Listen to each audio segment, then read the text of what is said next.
The third person that you need is a competitor. We love competition. And obviously at the Mindset, it's all about winning every moment we're in. And I love a competitive mindset. I love an environment that requires us to be completely emptied in everything that we're doing, to challenge ourselves to the highest level of success and failure. But we need competitors.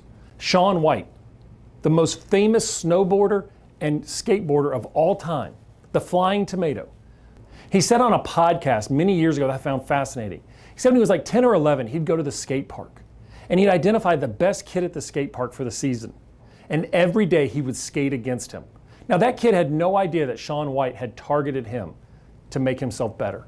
But if the kid did a trick, Shaun White worked to get it better. If the kid got a sponsorship, he wanted a better sponsorship. And every day the line moved, Shaun White moved it again. He identified competitors in his environment and he worked his tail off to overcome them. It raised the bar. Who are you competing with? Competition is healthy as long as you trust your process and it aligns with what you want. Understand those that make you better. The Boston Red Sox have the New York Yankees. Competitors are all over the environment. Identify who you want and compete against them. You don't even have to let them know, but make sure you're competing against somebody that makes you better and doesn't take you down a dark and windy road. Number 4 and number 5 are the most difficult people to put in your life. See, most of the time we like number 1, 2, and 3, and we avoid number 4 and 5.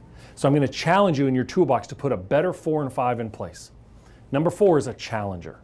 It's somebody who understands how great you can be and will never accept good as good enough for you. They're going to challenge you to be better. They're going to drive deadlines. They're going to drive your performance on the field. They're going to say 1 was good, but 2 is better, because they believe in who you are. And more importantly, they see the greatness of potential inside you, and they're never going to allow you to become comfortable with mediocrity. Remember, the basis of a human being is to regress to mediocrity, to go to comfort and to stay there. To get out of our comfort zones is scary. To do more than what is asked is almost impossible. Remember, 31% of people in the workforce are engaged on a daily basis. So they need people to challenge them to reach out of their comfort zones, to go to new levels and new successes. Who are the challengers in your life? Or are you rejecting them, blaming them, and saying they're the issue? Great toolboxes have challengers. They have people that say, you know what? I know that they're going to make me better, and I know how uncomfortable this is, but I'm going to work on. Why are you scared of your challengers? Why are you avoiding them? Why are you blaming them? Why are you talking about them as if they're bad? They're the greatest thing that could happen to you because they're making you be better. You don't need a drill sergeant. You just need somebody who's going to raise the standards and never give you an excuse. Because number 5 is the one that we are terrified of, and that's a critiquer. A critiquer is somebody who doesn't have the same basis as a challenger, but goes even deeper. A critiquer is somebody who, if the phone rang, you'd probably break out into a cold sweat. They're going to critique every aspect of who you are. If you're a writer, that person is called an editor. They're going to rip apart everything you do. If you're an athlete and you're sitting in film study and a coach is a critiquer and telling you you can be better, instead of rejecting and putting up the resistance, listen to what they're trying to tell you. In order to achieve what you want, it's not easy. The process is difficult.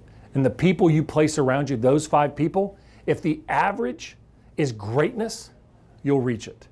But if you continue to put people around you and seek guidance from people who are low performers, who haven't had success, then you're going to continue to not have success. As an organization, a baseball organization, football, golf, you name it, identify the top coaches in your industry and seek them out. I've never had a coach tell me they didn't want to sit down and talk about their program. If you're an athlete, call the All-Stars, call the All-Americans and say, what does it take to be better? If you're a business owner, surround yourself with people who've succeeded in business and succeed with those individuals. Who you put around you will define your future. It's going to create an environment of improvement and success. The information may not be easy to hear, but it's critical to your long-term success, and that's why it's in your toolbox.